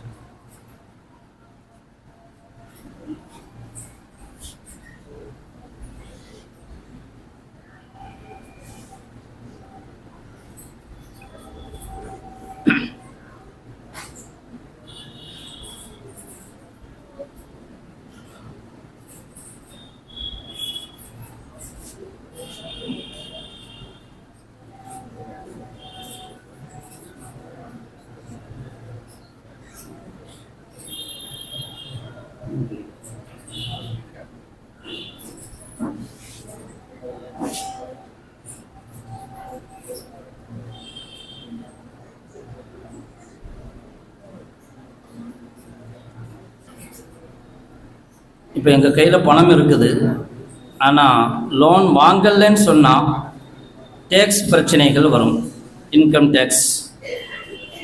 அதற்காக வேண்டி லோன் எடுக்க வேண்டியது இருக்குது. சில சமயங்களில் நம்ம டேக்ஸ் லோன் எடுத்துக்கிட்டால் டேக்ஸில் பிரச்சனை வராது. அதே மாதிரி சில பாலிசி, இன்சூரன்ஸ் பாலிசி எடுத்தால் டேக்ஸில் நமக்கு சலுகை இருக்கும். அது மாதிரியாக இருந்தால் அந்த டேக்ஸை குறைத்து கொள்வதற்காக, அதிலிருந்து விடுபடுவதற்காக வேண்டி மட்டும், அந்த காரணத்திற்காக மட்டும் லோன் எடுத்துக்கொள்ளலாம். கையில் பணம் இருக்கத்தான் செய்யுது, ஆனாலும் இந்த காரணத்திற்காக. ஆனால் இல்லை, பணமே இல்லை, அதுக்காக வேண்டி எடுக்கிறது, அதுக்கு அனுமதி இல்லை. ஆனால் இந்த காரணத்திற்காக டேக்ஸ் பிரச்சனைகளுக்காக அனுமதி கொடுக்கப்பட்டிருக்கிறது. ஏனென்றால் எங்களின் மீது விதிக்கப்படக்கூடிய, நாம ஹலாலான வருமானத்தை வைத்திருக்கிறோம், நாட்டுக்கு தேவையான வரிகளை நாம் செலுத்தி கொண்டிருக்கிறோம். அப்படி இருக்கும் பட்சத்தில் நமக்கு சலுகை கிடைக்கிறது என்று சொன்னால், அரசாங்கத்தின் மூலமாக சலுகை கிடைக்கிறது என்று சொன்னால் அதை நாம் பயன்படுத்தி கொள்ள முடியும். இப்ப கடன் வாங்குகிறோம், தேவை என்று இருக்கும் பொழுது லோன் வாங்கிக் கொள்ளலாம் என்று சொன்னால், தேவை என்றால் என்னவென்று நாம் ஆரம்பத்திலே சொல்லிட்டோம். தேவை என்று சொன்னால் முடியாத பட்சத்தில், இப்படிப்பட்ட ஒரு நிர்பந்த நிலை, ஒருத்தருக்கு வீடு இல்லை, வாடகை வீட்டில் தான் இருக்கிறாரு. வாடகை வீட்டில் எவ்வளோ நாளைக்கு இருப்பார்? வாடகை கொடுத்தே அவருடைய பொருளாதாரம் முடிஞ்சு போயிடும். இன்னைக்கு பல இடங்கள்ல முஸ்லீம்களுக்கு வீடு வாடகைக்கு கூட கிடைக்கிறது இல்லை, வாடகைக்கு யாரும் வீடும் தரமாட்டுக்கிறாங்க. இப்படிப்பட்ட ஒரு நிலை, குடியிருப்பதற்கு வீடு இல்லை. இப்பொழுது நம்ம அரசாங்கத்தில் ஹோம் லோன் வாங்குறோம், அல்லது அரசாங்கம் ஒரு மானியம் கொடுக்கிறது, ஒரு அமௌண்ட் நமக்கு கொடுக்குறாங்க, மீதியை நம்ம போட்டு கட்டுறோம். அல்லது லோன் எடுக்கிறோம் எங்கள் தேவைக்காக மட்டும், பெரிய வீடு பங்களாவுக்கு நான் சொல்லலை, வேறு வழி இல்லை, தங்குவதற்கான ஒரு இடம் எங்களுக்கு போதுமான அளவுக்கு வீடு கட்டி கொள்ள வேண்டும் என்றால், இப்படிப்பட்ட கால சூழலில் வாடகை கொடுத்து கொண்டே இருக்க முடியாது. காலப்போக்கிலே நம்முடைய பிள்ளைகள், பேரப்பிள்ளைகள் வரக்கூடிய காலங்களிலே ஒரு பெரிய சிரமங்களுக்கு உள்ளாகும் கூடிய நிலை, அது மாதிரியான ஒரு இக்கட்டான சூழல், தேவையான அளவுக்கு மட்டும் வீடு கட்ட வேண்டிய நிலை இருக்கிறது. அதற்காக நான் லோன் வாங்க வேண்டியது இருந்தால், வாங்கினால் அதன் மூலமாக ஒரு பாதிப்பு இருக்காது என்று சொல்லலாம். தாருல் தேவபந்துடைய ஒரு ஃபத்வா இருக்கிறது, மும்கின் ஹே கே உஸ்பர் வபால் நஹோ என்கிற வார்த்தையை உபயோகிப்பாங்க. அப்படிப்பட்ட சமயத்தில் ஒருவர் லோன் எடுத்து தேவையான அளவுக்கு மட்டும் வீடு கட்டி கொண்டார் என்றால் அது அவருக்கு ஒரு அழிவை தராது, மார்க்க ரீதியாக ஒரு தடையை கொடுக்காது என்கிற போன்ற ஒரு கருத்தை கொடுப்பார்கள். அதே போன்று ஐரோப்பிய கவுன்சில் சார்பாக பல தீர்ப்புகளை, ஃபத்வாக்களை கொடுத்திருக்கிறார்கள். அவர்களும் இதே காரணத்திற்காக தேவைக்காக மட்டும், தேவையான அளவுக்கு வீடு என்கிற அளவுக்கு மட்டும் லோன் வாங்கி கொண்டால் பரவாயில்லை என்று சொல்லியிருக்கிறார்கள். ஆனால் வண்டி வாங்குறதுக்காக, வாகனம் வாங்குறதுக்காக லோன் எடுக்கலாமா? இன்னைக்கு லோன் எடுத்து வண்டி வாங்குறது, வண்டி அப்படியான தேவையா அப்படிங்கிறதுலையே பொதுவாக முஃப்திகளுக்கு மத்தியில, உலமாக்களுக்கு மத்தியில கருத்து வேறுபாடு இருக்குது. இன்னைக்கு வண்டி அவ்வளவு அத்தியாவசிய தேவையா, இல்ல பஸ்ல போய்க்கொள்ளலாம், வேறு வழிகள் இருக்கும் பொழுது லோன் வாங்கித்தான் வண்டி வாங்க வேண்டும் என்கிற கட்டாயம் என்ன என்கிற கண்ணோட்டத்தில் பார்ப்பவர்கள் லோன் வண்டிக்காக வாங்கக்கூடாது என்றுதான் பரவலாக ஃபத்வா. ஆனால் காடி சைஃபுல்லா ரஹ்மானி சாஹிப் அவர்கள் மட்டும் ஒரு இடத்தில் சொல்வார்கள், இன்னைக்கு வண்டிங்கிறது ரொம்ப அத்தியாவசியம், முக்கியமானது அப்படிங்கிற ஒரு காரணத்தை அவர்களுடைய ஒரு ஆரம்ப காலத்தில் முன்னால் கொடுத்த ஃபத்வாவை மட்டும்தான் பார்க்க முடிகிறதே தவிர மற்றபடி யாரும் அதற்கு அனுமதி கொடுக்கவில்லை. இன்னைக்கு பொதுவாக லோனுங்கிறது கூட 0% இன்ட்ரெஸ்ட் நிறைய வந்து போச்சு. அல்பையோ வித் தக்சீத்னு சொல்லுவாங்க, 0% interest, EMI, no cost EMI. இன்னைக்கு பல நடைமுறைகள் இருக்குது. ஆனால் அதே சமயத்தில் 0% இன்ட்ரெஸ்ட் உண்மையிலேயே அப்படி இருக்குமே. ஆனால் உதாரணமாக நம்ம ஒரு வாகனம் வாங்குறோம், விலை 80,000 ரூபா. ஆனால் உடனடியாக ரொக்கமாக பணம் கொடுத்துட்டா 80,000 ரூபா. அதை நீங்கள் தவணை முறையில் கொடுத்தீங்கன்னா 85 அல்லது 90,000 ரூபா. இன்ஸ்டால்மெண்ட் இருக்குது. இன்னைக்கு இன்ஸ்டால்மெண்ட் மார்க்கத்தில் அனுமதிக்கப்பட்ட ஒன்று. நான் ஒரு பொருளை விற்கிறேன், வீட்டுக்கு தேவையான பாத்திரத்தை கொடுக்குறேன், நான் மாசம் மாசம் உங்கள்கிட்ட வசூல் பண்றேன். நான் ரொக்கமாக கொடுக்கணும்னு சொன்னா அது 500 ரூபாய்க்கு கொடுப்பேன். ஆனா நீங்க 6 மாசம் கழிச்சு, 1 வருஷம் கழிச்சு மாசம் மாசம் கொஞ்சம் கொஞ்சமா பணம் தர்றீங்கன்னு சொன்னா அந்த 500 ரூபாய் பொருளை 600 ரூபாய்க்கு கொடுக்குறேன். ஆரம்பத்திலேயே விலையை முடிவு பண்ணிட்டேன், எப்ப இந்த பாத்திரத்தினுடைய விலை 1000 ரூபாய், 600 ரூபாய் அப்படின்னு முடிவு பண்ணிட்டோம். மாசம் மாசம் நான் உங்கள்கிட்ட பணம் வாங்கி கொள்றோம். இந்த மொபைலுடைய விலை 12,000 ரூபாய், கடையில போய் ஷோரூம்ல போய் வாங்கினா 11,000 ரூபாய். ஆனா நீ ரொக்கமா கொடுக்காம மாதம் மாதம் கொடுக்கிறாய் என்பதனால் அதுல 1000 ரூபாய் விலையை கூட்டிக்கிறோம். ஆரம்பத்திலேயே மொபைலுடைய விலை வட்டி என்றல்ல, மொபைலுடைய விலை 12,000 அப்படின்னு முடிவு பண்ணிட்டோம். மாசம் மாசம் 500 ரூபாய் 1000 ரூபாய் வாங்கிக்கிறோம். இதுக்கு மார்க்கத்துல தடை கிடையாது, வாங்கி கொள்ளலாம். ஆனால் இன்று லோன் அப்படின்ட்டு வரும்பொழுது என்ன ஆகுது, நம்ம ஷோரூம்ல போய் வாகனத்தை வாங்குவோம், ஃபைனான்ஸ் கம்பெனியில போய் லோன் வாங்குவோம், பேங்க்ல போய் லோன் வாங்குவோம். இப்ப அங்க லோன் வாங்கும்போது என்ன ஆகும், மாசம் மாசம் கொடுக்கிறது வட்டி ஆகும். நீங்க 12 மாசத்துல கொடுத்து முடிக்கலன்னு சொன்னா அதற்கு பிறகு கூடும். நம்ம சொன்னோம் 50,000 ரூபாய் பொருள் 55,000 ரூபாய்க்கு வாங்கலாம். ஆனா 55,000 ரூபாங்கிறது முடிவாகணும், விலை 55 தான். அதுக்கு பிறகு கூடக்கூடாது. ஆனா பெனால்டிங்கிற பேர்ல என்ன செய்யும், கூடலாம். அப்படி கூடும் பொழுது அது வட்டியாகும். அதனால கூடாதுன்னு சொல்றோம். அதனால என்ன யோசனை கொடுக்கிறோம்னு சொன்னா, பொதுவாக உலமாக்களின் மூலமாக இந்த வட்டியிலிருந்து தப்பிப்பதற்காக ஒரு யோசனை என்னவென்றால், இங்க நேரடியா ஷோரூமுக்கு போங்க, ஷோரூம்ல போய் வாங்குங்க. ஃபைனான்ஸ் கம்பெனியில போய் நீங்க எவ்வளவு பணம் கட்ட வேண்டி இருக்குதோ, 80,000 ரூபாய்க்கு பகரமா 90,000 கட்ட வேண்டி இருக்குதுண்டா ஷோரூம்லயே அதை பேசுங்க. 90 ரூபாய்க்கு நாங்க வாங்குறோம், பணத்தை அங்கேயே கட்டிக்கிறோம்னு சொல்லி அப்படி கட்டினா வாங்கி கொள்ளலாம். ஆனா எல்லாரும் சொல்றது என்ன, அப்படி யாரும் தரமாட்டாங்க, ஷோரூம்ல அப்படி விற்க மாட்டாங்க, நம்ம பேங்குக்கு தான் போகணும், பேங்கு தான் பணம் கொடுப்போம், ஷோரூம்ல அப்படி தரமாட்டாங்க. ஆனா அதே சமயத்துல இன்னொரு விஷயத்தையும் யோசிக்கணும், முஸ்லிம்கள் எவ்வளவு வாகனம் வாங்கலாம், 1 2 இவ்வளவு வாகனம் வாங்குகிற ஒரு சமுதாயம் வட்டியிலிருந்து வெளிவருவதற்காக ஒரு திட்டத்தை ஏன் யோசிக்க கூடாது? அதற்கான ஒரு உத்தரவாதத்தை ஷோரூமுக்கு ஏன் கொடுக்க முடியாது? நம்முடைய சமூகத்தின் மூலமாக என்னால் முடியும் என்றால் முடியும். சில பேர்கிட்ட நம்ம அப்படி யோசனை சொல்லி இருந்தோம், அப்படி செஞ்சும் இருக்கிறாங்க. ஷோரூம்ல போய் தவணை முறையில வாங்கி இருக்கிறாங்க, வட்டி இல்லாம செய்ய முடியும். ஆனா அதை பத்தி இன்னைக்கு யாரும் யோசிக்கிறது இல்லை. யாருக்கு அதெல்லாம் போய் பேசிக்கிட்டு அதை பத்தி யார் அதாவது சில விஷயங்களை பொருட்படுத்துறதே இல்லை. எது சிம்பிளா கிடைக்கிறதோ லோனை கொடுத்து வாங்குறோமா, வட்டியை கொடுக்குறோமோ இல்லையோ, ஏதோ கொடுத்து வாங்கிட்டு போயிடுறோம். அப்படிதான் நம்முடைய நடைமுறை. அப்படி இல்லாமல் ஒட்டுமொத்த சமூகமும் இதற்காக முயற்சி செய்யுமேயானால், அதற்கான ஏற்பாடு செய்யுமேயானால் இந்த பினான்ஸ் கம்பெனியிலிருந்து தப்பிக்க முடியும். நாம ஹலாலான முறையில வாகனத்தை வாங்க முடியும். அதற்கான ஏற்பாடு செய்யறதற்கு சமுதாயத்திலிருந்து ஒரு 4 பேர் முன் வரணும். அவங்க ஷோரூம்ல பேசணும், அதற்கான உத்தரவாதத்தை கொடுக்கணும். பல இடங்கள் அப்படி நடக்குது. கேரளத்துல கூட அப்படி நடப்பதாக நமக்கு தகவல். அப்படி நடத்த முடியும். நாம் ஒரு உத்தரவாதத்தை உருவாக்குறதுக்கு யாருமே முன் வரலன்னு சொன்னா சமுதாயத்தை வட்டியிலிருந்து காப்பாற்ற முடியாது. அதே மாதிரி இஎம்ஐ சொல்லி எடுத்துக்கோங்க, நோ காஸ்ட் இஎம்ஐ சொல்லுங்க. நோ காஸ்ட் இஎம்ஐ பேர் இருக்கலாமே தவிர வட்டி இல்லாம இருக்காது. ஒரு பொருளை நான் 10,000 ரூபாய்க்கு வாங்குறேன்னு வைங்க, 10,000 ரூபாய்க்கு பில்லு போடுவாங்க. பில்லு எப்படி வரும்னு சொன்னா 10,000 ரூபாய் ரேட்டு, 600 ரூபாய் டிஸ்கவுண்ட். அந்த 600 ரூபாய் டிஸ்கவுண்ட் ஆயிரும். நீங்க தவணை முறையில வாங்கினாலும் அந்த 10,000 ரூபாய் தான் கட்ட போறீங்க. ரேட்டு மொத்தம் 10,600. 10,000 ரூபாய் உங்களுக்கு பில் போடுவாங்க, நீங்க கொடுக்கணும். 600 ரூபாய் டிஸ்கவுண்ட் கொடுப்பாங்க. அந்த 600 ரூபாய் சார்ஜ்டு பை பேங்க் அப்படின்னு போட்டு 600 ரூபான்னு போட்டிருப்போம். பேங்க் நமக்காக கொடுத்துரும். நம்முடைய வட்டியை நம்ம பேங்க் கொடுக்கும் 600 ரூபாய். அதுதான் நோ காஸ்ட் இஎம்ஐ.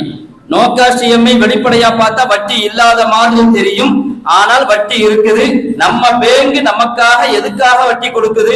என் அக்கவுண்ட் அங்க இருக்குது, நான் அங்க பணம் போட்டு வச்சிருக்கிறேன், என்னுடைய அக்கவுண்ட் இருக்கிறதுனால பேங்க் வட்டியை செலுத்துகிறது. அந்த அக்கவுண்டின் மூலமாக நான் ஒரு லாபத்தை சம்பாதிக்கிறேன். இதுக்கு பேர் தான் நம்ம கொடுக்கிற மாதிரி தான்.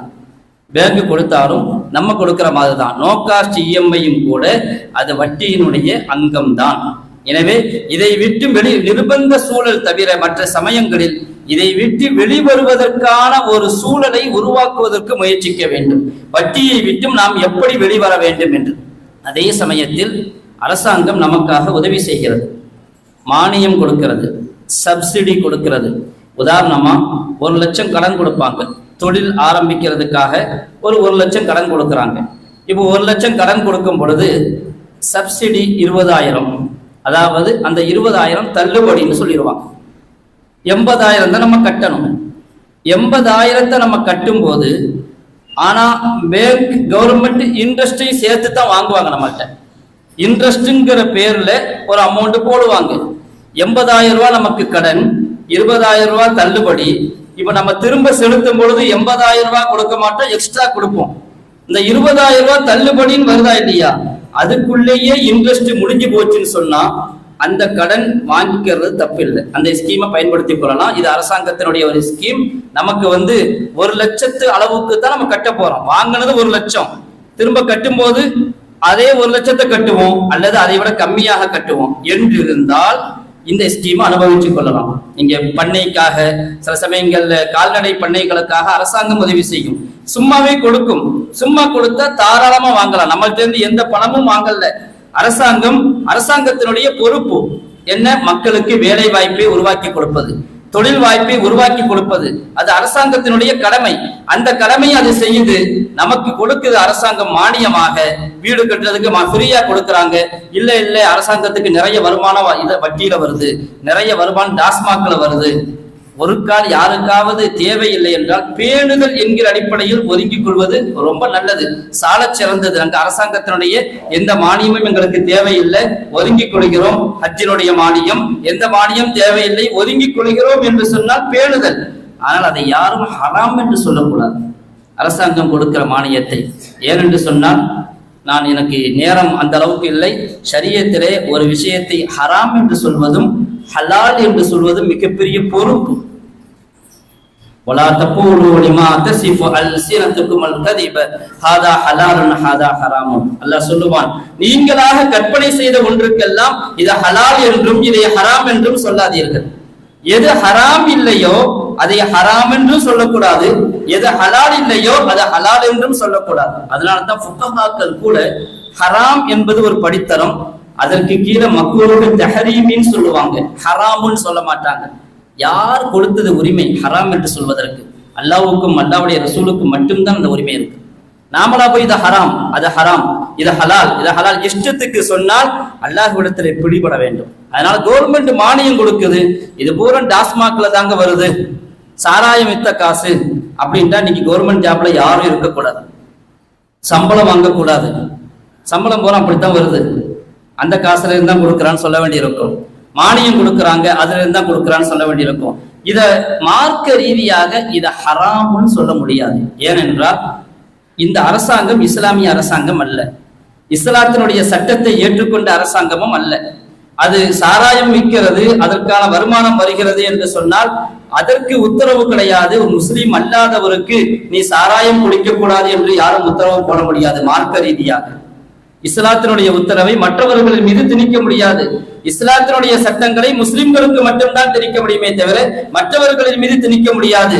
இப்படி ஒரு அரசாங்கம் அது சம்பாதிக்கிறது, அது தனக்கு உடைமையாக்குகிறது என்றால் அந்த பணத்தை திரும்ப கொடுக்கிறது என்று சொன்னால் கரெக்டா அந்த டாஸ்மாக்கினுடைய பணத்தை தான் என் கையில கொடுக்குதுங்கிறதுக்கு எந்த உத்தரவாதம் கிடையாது. உசூல் சொல்லுவாங்க, அசமன் லாயத்த ஐயன் வித்த ஐயன் சொல்லுவாங்க. அதாவது என் பாக்கெட்ல ஒரு 1000 ரூபாய் இருக்குது, எப்பா இந்த 500 ரூபாய் புது நோட்டு, அந்த 500 ரூபாய்க்கு பகரமா இந்த பொருளை வாங்கி தர்றேன்னு ஒப்பந்தம் செய்யறேன். இப்ப நான் என்ன செய்யறேன், புது நோட்டை கொடுக்காம ஒரு பழைய நோட்டை எடுத்து கொடுக்குறேன். கொடுத்து அவன் வாங்கணுமான்னு கேட்டா வாங்கித்தான் ஆகணும். நீ அதை தரேன்னு சொன்னீங்க. கொடுக்கிறது நல்ல அஹ்லாக், நல்ல குணம், நான் சொன்னதை அப்படியே செய்யணும், அது வேற விஷயம். ஆனா நான் புது நோட்டு தர்றேன்னு சொன்னதுனால அந்த நோட்டை கொடுத்து தான் அந்த பொருளை வாங்கணும்னு இல்லை. ஏனென்றால் புது நோட்டுக்கும் பழைய நோட்டுக்கும் ஒரே மதிப்பு தான். நீங்க 500 ரூபாய் புது நோட்டை கொடுத்தாலும் பழைய நோட்டை கொடுத்தாலும் ஒரே மதிப்பு தான். அது குறிப்பாகாது நீ இதைத்தான் தரணும், ஓம் பாக்கெட்ல வச்சிருக்கியா அந்த பணத்தை தான் கொடுக்கணும்னு சொல்ல முடியாது. நீ இந்த பாக்கெட்ல வச்சிருக்கியா அதைத்தான் தரணும், இங்க இருந்து எடுத்து தரக்கூடாதுன்னு சொல்ல முடியாது. இப்படி பல அடிப்படை நியதிகள் உண்டு மார்க்கத்தில் பொருளாதாரம் சம்பந்தமாக. ஒரு விரிவான விஷயம் அது. எனவே அரசாங்கம் தரக்கூடிய மானியத்தை யாரும் ஹராம்னு சொல்ல முடியாது. ஃப்ரீயாக நமக்கு கொடுக்குறாங்கன்னு சொன்னா பிஎஃப் இருக்குது, ப்ராவிடன்ட் ஃபண்ட். என்ன செய்யறாங்க, பணத்தை அதாவது ப்ராவிடன்ட் ஃபண்ட் 2 வகையா இருக்குது. ஒண்ணு நம்ம கோரிக்கையின் அடிப்படையில பிடிப்பாங்க, கவர்மெண்ட் ஜாப்ல இருந்தா நிர்பந்தமா பிடிப்பாங்க.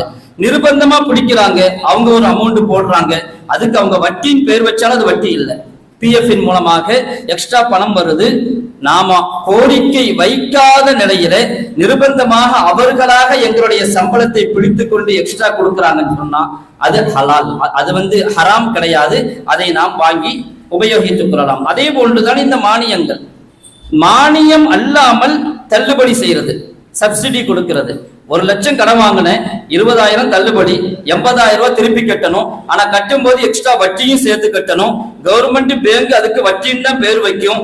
ஆனா நாம 1 லட்சத்தை விட அதிகமாக கொடுக்காத வரைக்கும் அது வட்டி இல்லை. அவங்க வட்டின்னு பேர் வச்சதுனால வட்டி ஆகாது. அவங்க வட்டி இல்ல லாபம் பேர் வச்சதுனால லாபமாகவும் ஆயிராது. மார்க்கத்தினுடைய பார்வையில சில சமயம் அது வட்டியாக இருக்கும், சில சமயம் அது லாபமாக இருக்கும், சில சமயம் அது தள்ளுபடியாக இருக்கும். இங்க அதே மாதிரி தான். 1 லட்சத்தை கொடுத்துட்டு நான் 1 லட்சத்தை வாங்கிட்டு மீண்டும் கொடுக்கும் பொழுது 1 லட்சம் தான் கொடுக்கிறேன் அல்லது அதை விட கம்மியாக கொடுக்கிறேன் என்றால் அது நமக்கு கொடுக்கப்பட்ட சலுகை, தள்ளுபடி, அதை நாம் உபயோகித்துக் கொள்ளலாம். இது மாதிரி மானியங்களை வாங்கி அனுபவிக்கலாம். ஆனால் நாம் வாங்கிய பணத்தை விட அதிகமாக கொடுத்தால் அதற்கு பெயர் வட்டி. அதிலே நாம் எந்த காரணம் கொண்டும் ஈடுபடக்கூடாது. முடிந்த வரையிலும் நிர்பந்த நிலைகளில் லோன் எடுத்துக்கொள்ளலாம் என்று இருந்தாலும் கூட அந்த நிர்பந்தத்தை உலமாக்களிடம் சொல்லித்தான் கேட்க வேண்டும். எனக்கு நிர்பந்த நிலையா இல்லையா என்று. எந்த காரணமும் இல்லாமல் எதற்கெடுத்தாலும் லோன் வாங்கக்கூடிய ஒரு பழக்கம் சமூகத்தில் பெருகி வந்து கொண்டிருக்கிறது. வட்டி அவ்வளவு மோசமானது. அதை விட்டும் நாம் தவிர்த்து கொள்வதற்கு, தப்பித்துக் கொள்வதற்கு முயற்சி செய்ய வேண்டும் என்பது மட்டுமல்ல, அதற்காக ஒரு இயக்கமாகவே செயல்பட வேண்டும். சமுதாயத்தை வட்டியிலிருந்து எப்படி வெளியே வர வேண்டும் என்பதை பற்றி நான் கடைசியாக இந்த ஷேர் மார்க்கெட் ஒரு தலைப்பு இருக்கிறதுனால ஷேர் மார்க்கெட்டை ஏன் கடைசியில் வச்சுன்னு சொன்னா, ஷேர் மார்க்கெட் என்பது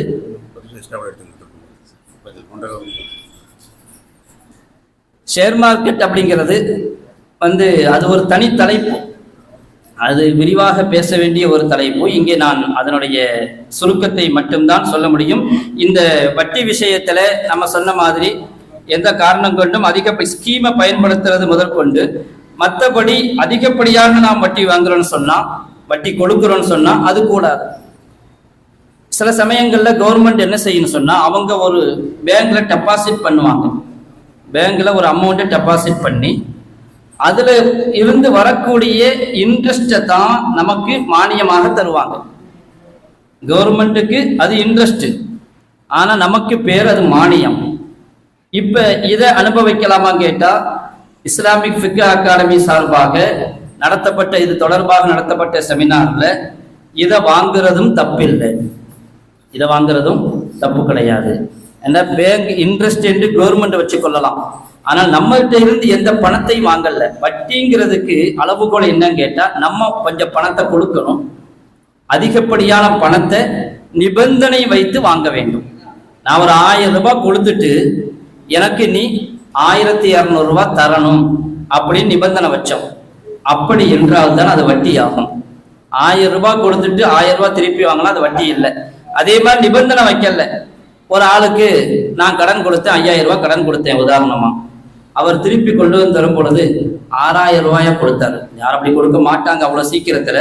இருந்தாலும் ஒரு உதாரணத்துக்கு சொல்றேன், கொடுத்ததை தர்றதே பெருசு. இந்த காலத்துல 5000 கொடுத்ததுக்கு நீங்க எனக்கு கஷ்டப்பட்ட காலத்துல உதவி செஞ்சீங்க, அதனால உங்களுக்கு 1000 ரூபாய் எக்ஸ்ட்ரா சேர்த்து தர்றேன்னு கொடுக்குறாரு 6000-ஆக.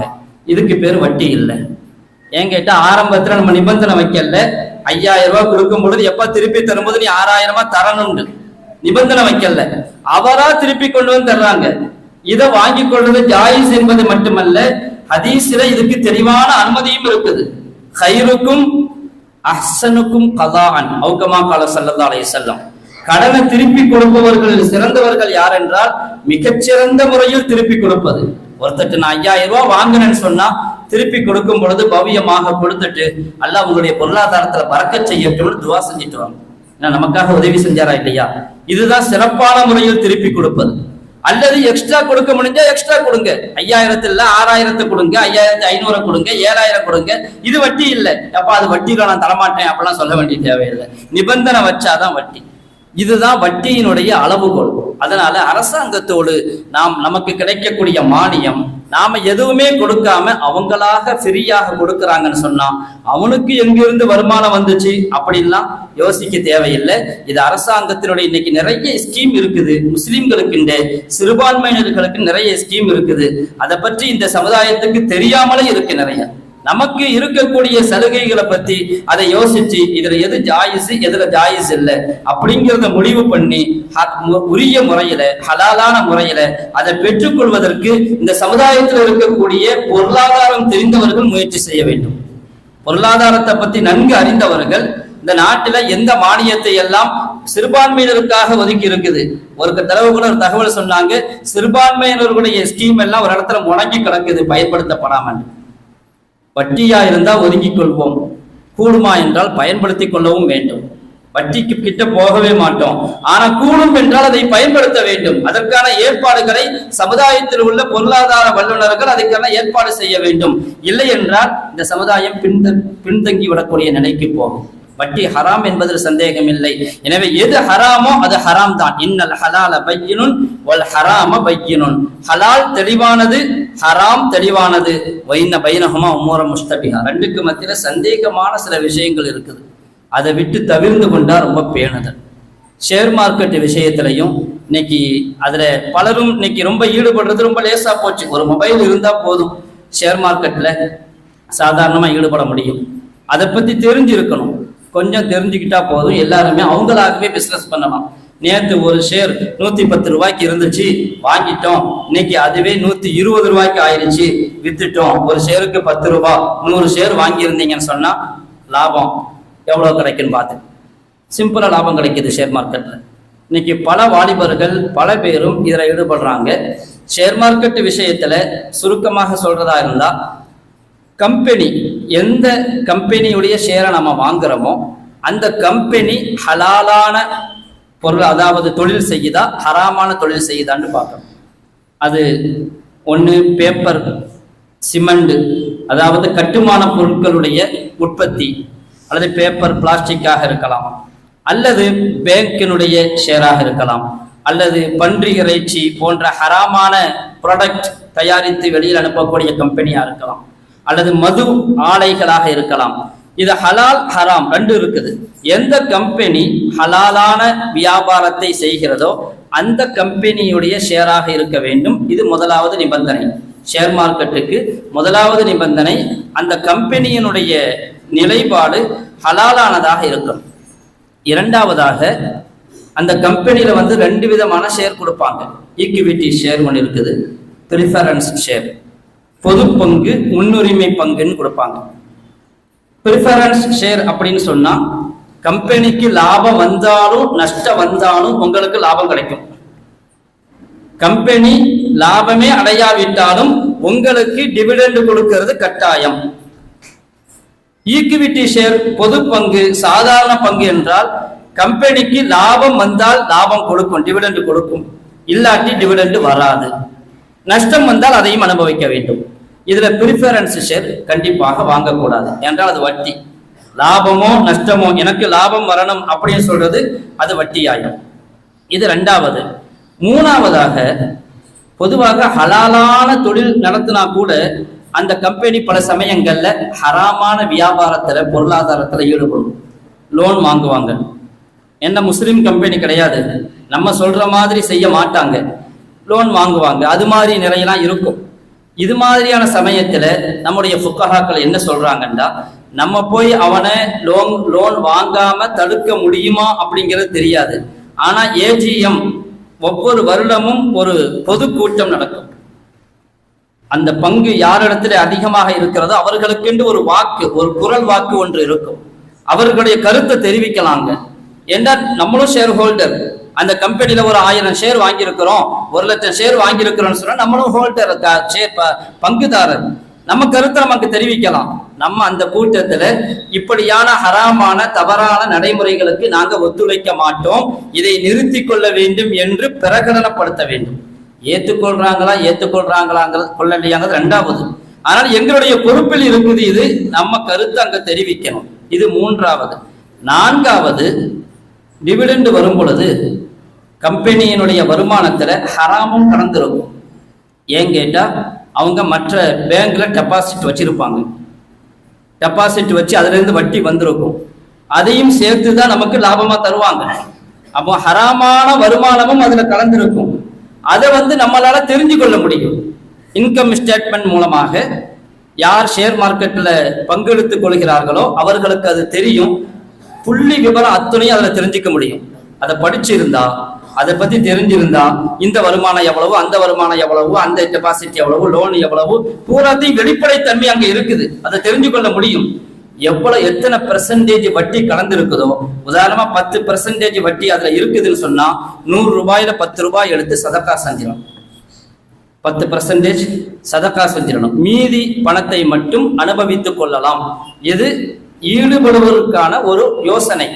இல்ல நல்லது என்ன, இது மாதிரியான மார்க்கெட்டை விட்டு ஒதுங்கி இருப்பதுதான் ஆகப்பெரிய பேணுதல், எங்களுடைய பொருளாதாரத்தை பாதுகாக்கிறது. வேறு வழி இல்லை. இவருக்கு இதுதான் தெரியுது, நிர்பந்தத்துல ஈடுபட்டிருக்காருன்னு சொன்னா இந்த நிபந்தனைகளின் அடிப்படையில ஈடுபடணும்.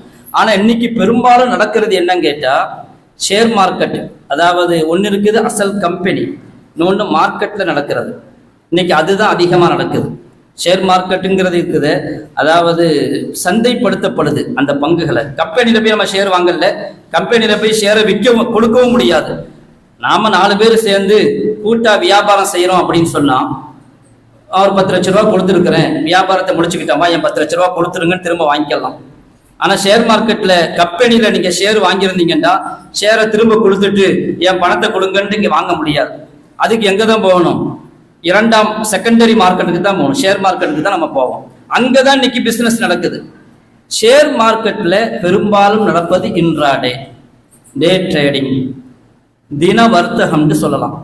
இந்த தின வர்த்தகத்துல யார் இங்க ஷேர் மார்க்கெட்ல ஈடுபடுறாங்களோ, அல்லது நீங்க யாருக்கு போய் சொல்ல போறீங்களோ, இன்ட்ராடேல எந்த காரணம் கொண்டும் ஈடுபடக்கூடாது. ஏனென்றால் அதிலே மார்க்கத்திற்கு முரணான பல அம்சங்கள், சூதாட்டங்கள் இருக்குது. ஃபியூச்சர் F&O இருக்குது, ஃபியூச்சர் ஆப்ஷன் இருக்குது. ஃபியூச்சர் என்பது மொத்தத்துல சூதாட்டம், அது ஒரு வியாபாரமே அல்ல. ஃபியூச்சர், ஷேர் மார்க்கெட்ல இருக்கிற ஃபியூச்சர்னா என்ன? உதாரணமா நான் இன்னைக்கு நவம்பர் மாசம் 10ஆம் தேதி ஒரு வியாபார ஒப்பந்தம் எப்படி செய்யறேன்னு சொன்னா, டிசம்பர் 10ஆம் தேதிக்கு நான் ஒரு 1000 ஷேர் வாங்குறேன். இப்ப டிசம்பர் 10ஆம் தேதிக்கு எனக்கு 1000 ஷேர் வரணும், நான் வாங்கணும். ஃபியூச்சர்ல நான் வாங்குவேன்னு கேட்டா டிசம்பர் 10ஆம் தேதி அந்த ஷேரை நான் வாங்க மாட்டேன். உதாரணமா 1000 ஷேர் வாங்கியிருக்கிறேன், ஒரு ஷேருக்கு ஒரு மாசத்துல 10 ரூபா விலை கூடுச்சுன்னு வைங்க, எவ்வளவு லாபம்? எவ்வளவு லாபம் சொல்லுங்களேன். 1000 ஷேர் வாங்கியிருக்கிறேன், ஒரு மாசத்துல 10 ரூபா விலை கூடிருச்சு, மொத்த லாபம் எவ்வளவு? 10,000. 10,000 ரூபாய் ஷேர் விலை கூடிருச்சு. இப்ப எனக்கு டிசம்பர் மாசம் 10ஆம் தேதி டெலிவரி ஆகணும் ஷேர். ஃபியூச்சர்ல டெலிவரி ஆகாது, ஷேர் என் கணக்குக்கு வராது. அப்ப என்ன நடக்கும்? 10,000 ரூபாய் லாபத்தை மட்டும் நான் வாங்கிடுவேன். இது லாபத்தை மட்டும் நேரு செய்யறது, பிசினஸ் நோக்கமே கிடையாது. 10,000 ரூபாய் என் கைக்கு வந்துடும். எப்படி லாபம் வருது பாருங்க. இதுக்கு பேரு தான் சூதாட்டம், ஃபியூச்சர். இது மாதிரி நிறைய ஆப்ஷன் இருக்குது இன்ட்ராடேவில், அதாவது தின வர்த்தகத்தில். அன்னைக்கே வாங்கிறது, அன்னைக்கே விற்கிறது, அன்னைக்கே வாங்கி அன்னைக்கே விற்கிறது அறவே மார்க்கத்துல கூடாது. என்ன நம்ம ஆரம்பத்திலே சொன்னோம், ஒரு பொருள் கைக்கு வர முன்னாடி விற்க கூடாது. ஷேர் நமக்கு முழுமையாக எப்ப மாறும்னு சொன்னா T+2 சொல்லுவாங்க. இன்னைக்கு அது T+1 இருக்குதுன்னு கூட சொல்றாங்க. ஒரு நாள் கழிச்சு தான் எங்களுடைய அக்கௌண்ட்டுக்கு முழுமையாக மாறும். அதுக்கு முன்னாடி மாறாது. அன்னைக்கே வாங்கி காலையிலே வாங்கி சாயங்காலமே விற்கலாம். ஷார்ட் சேல் சொல்லுவாங்க. ஷார்ட் சேல்னு சொன்னா இங்க என் கையில பணமே இல்லை, காசு பணம் எதுவுமே கிடையாது. காலையில நான் மொபைலை ஓப்பன் பண்றேன், ஒரு கம்பெனியுடைய ஷேர் விலை எவ்வளவுங்க, உதாரணமா 100 ரூபாய் ஒரு ஷேர். நான் என்ன செய்யறேன், இப்பவே ஒரு 100 ஷேரை விற்கிறேன். 100 ரூபாய்க்கு 100 ஷேரை வித்துருவேன். விற்க முடியும். எனக்கு ஷேர் மார்க்கெட்டில் நடைபெறி ஷார்ட் சேல்னு சொல்லுவாங்க. என் கையில பணமும் இல்லை, என் கையில ஷேரும் இல்லை, ஆனா நான் விற்கிறேன். இல்லாத ஒரு பொருளை என்னால விற்க முடியும். 100 ஷேரை வித்துட்டு இது மாதிரி நிறைய பேர் வித்திருப்பான். அவன் என்ன செய்வான் தெரியுமா, அவ்வளவு பேரும் சேர்ந்து அந்த கம்பெனியுடைய பத்தி தவறான தகவல்களை பரப்புவாங்க ஆன்லைன்ல. அந்த ஷேருடைய விலை காலையில 100 ரூபாய் இருந்தது, சாயங்காலத்துக்குள்ள 110 120 ரூபாய்க்கு ஏறிடும். 110 ரூபாய் ஏறும். இப்படி ஏறும்போது என்ன செய்வாங்கன்னு சொன்னா, 100 ஷேரை நான் வித்திருக்கனா இல்லையா, அவனுக்கு ஷேரை கொடுக்கணும். டெலிவரி அன்னைக்கே பண்ண தேவையில்லை, மறுநாளைக்கு பண்ணி கொள்ளலாம். இப்ப சாயங்காலம் 10 ரூபாய் கூடிருச்சு, உடனே நான் வாங்குவேன். அந்த ஷேரை வாங்கி இவனுக்கு கொடுத்துருவேன். 10 ரூபாய் லாபம்ங்கிறது நான் ஒரு ஆளுக்கு கொடுக்குறேன்னு சொன்னா இல்லையா, நான் 100 ஷேரை நான் வாங்கி இருக்கிறேன், எனக்கு அவன் 100 ஷேர் தரணும். ஆனா இப்ப தரமாட்டான், பிறகுதான் தருவான். எனக்கு ஒரு நாள்ல சாயங்காலத்திலேயே 10 ரூபாய் கூடிருச்சு விலை. இப்ப எனக்கு ஒரு ஷேருக்கு 10 ரூபாய் லாபமா இருந்துச்சுன்னு சொன்னா 100 ஷேருக்கு 1000 ரூபாய் லாபம். ஒரே நாள்ல என் கையில காசே இல்லாம காலையில மார்க்கெட்டுக்குள்ள போயிட்டு சாயங்காலம் 1000 ரூபாயோட வருவேன். இது ஷார்ட் சேல். இது மாதிரி நிறைய வகைகள் இருக்குது ஷேர் மார்க்கெட்ல. டே ட்ரேடிங்ல இது மாதிரி நிறைய நடக்குது. இதுல எந்த காரணம் கொண்டும் ஷார்ட் சேல் சொல்லுவாங்க, ஃபியூச்சர் சொல்லுவாங்க, அதே மாதிரி ஃபார்வர்ட் சேல் சொல்லுவாங்க, ஸ்பாட் சேல் சொல்லுவாங்க. இது மாதிரியான வர்த்தகத்துல ஷேர் மார்க்கெட்ல ஈடுபடக்கூடாது. இன்னைக்கு தமிழ்நாட்டுல கூட சில உலமாக்கள் அதற்கென்று கிளாஸ் எடுக்கிறாங்க. ஷரியத் முறைப்படி எப்படி செய்யணும் ஷேர் மார்க்கெட்டுக்காக வேண்டி சில உலமாக்கள் கரூரை சார்ந்த ஒரு ஆலிம் கூட கிளாஸ் எடுக்கிறாங்க. அவங்க அது சம்பந்தமாக ஒரு நல்ல வழிகாட்டலை கொடுக்குறாங்க. நீங்க எந்த ஷேரை வாங்கணும், எந்த ஷேரை வாங்கக்கூடாது, எப்படி செய்யணும், எப்படி செய்யக்கூடாது, அதற்காக தனியா கிளாஸே நடக்குது. அதனால இது ஒரு விரிவான ஒரு தலைப்பு. இது விஷயத்துல நல்ல தெரிஞ்ச பிறகுதான் இதுக்குள்ள நுழையணுமே தவிர, இல்லைன்னு சொன்னா நம்ம சூதாட்டத்துல சிக்கிருவோம். அதுல எந்த காரணம் கொண்டும் டே ட்ரேடிங்கை விட்டு தவிர்த்து கொள்ளணும். கடைசியாக இந்த ஷேர் மார்க்கெட் விஷயத்துல ஒரு 2 விஷயத்தை மட்டும் சொல்லி முடிக்கிறேன். பொதுவா நம்ம ஏற்கனவே சொல்லிட்டோம், கம்பெனி ஹலாலா தான் நடத்துறாங்க அப்படின்னு சொன்னாலும் ஹராமான லோன் வாங்குவாங்க, டெபாசிட் வச்சிருப்பாங்க, ஹராமான வருமானமும் அதுக்கு வரும். இப்ப நான் அந்த ஷேரை போய் வாங்குறேன்னு சொன்னா அந்த ஹராமுக்கு நான் உதவி செஞ்ச மாதிரி ஆகும். இப்ப என்ன செய்யறது? இப்ப உள்ள உலமாக்கள் இதுக்கு ஒரு யோசனை கொடுத்திருக்கிறாங்க. அதாவது ஒரு கம்பெனி லோன் எடுக்குது, ஹராமான வருமானம் சம்பாதிக்குது, மொத்த அந்த கம்பெனியுடைய மொத்த டோட்டல் முதலீடு எவ்வளவோ அதுல 33% விடவும் அதிகமாக ஹராமான வருமானம் தான் அவங்கள்ட்ட இருக்குது. அதை வச்சுதான் பிசினஸ் பண்றாங்க அப்படின்னா அந்த கம்பெனியுடைய ஷேரை வாங்கவே கூடாது. உதாரணமா 1 கோடி ரூபாய் முதலீடு, அதுல 33 லட்சம் 34 லட்சம் ஹராமான பணத்தை வச்சு பிசினஸ் பண்றாங்க என்றால் அந்த கம்பெனியுடைய ஷேரை வாங்கக்கூடாது. அதே மாதிரி அந்த கம்பெனியுடைய வருமானத்துல 5% விட அதிகமாக லாபம் ஹராமாக வருதுன்றாலும் அந்த ஷேரையும் வாங்கக்கூடாது. 100 ரூபாய் லாபம் வருது, 10 ரூபாய் வருமானம் ஹராம் அப்படின்னா நீங்க இன்ட்ராடேல போய் அந்த ஷேரை வாங்கக்கூடாது. ஏன்னா அந்த ஷேரை வாங்கி மறுநாளைக்கு 2 நாள் கழிச்சு விற்பீங்க, திரும்ப வாங்குவீங்க, திரும்ப விற்பீங்க. அப்ப 5% விட அதிகமாக அந்த கம்பெனியுடைய வருமானம் ஹராம் என்றாலும் அந்த ஷேரையும் வாங்கக்கூடாது. அந்த கம்பெனியுடைய முதலீட்டுல 33% விடவும் அதிகமாக ஹராமான பொருளாதாரம் இருந்தாலும் அதையும் வாங்கக்கூடாது. இன்னைக்கு இஸ்லாமிய ஆப் வந்திருக்குது, அதுல சொல்லிடுவாங்க இது பாஸ் இது ஃபெயில். என்ன இன்னைக்கு எல்லாமே வெளிப்படை. இதுல 5% விட அதிகமாக ஹராம் கலந்திருக்குதா, 33% விட அதிகமாக இருக்குதா, கம்மியாக இருக்குதா, இதையெல்லாம் தெளிவாக சொல்றதுக்கான ஏற்பாடெல்லாம் இருக்குது.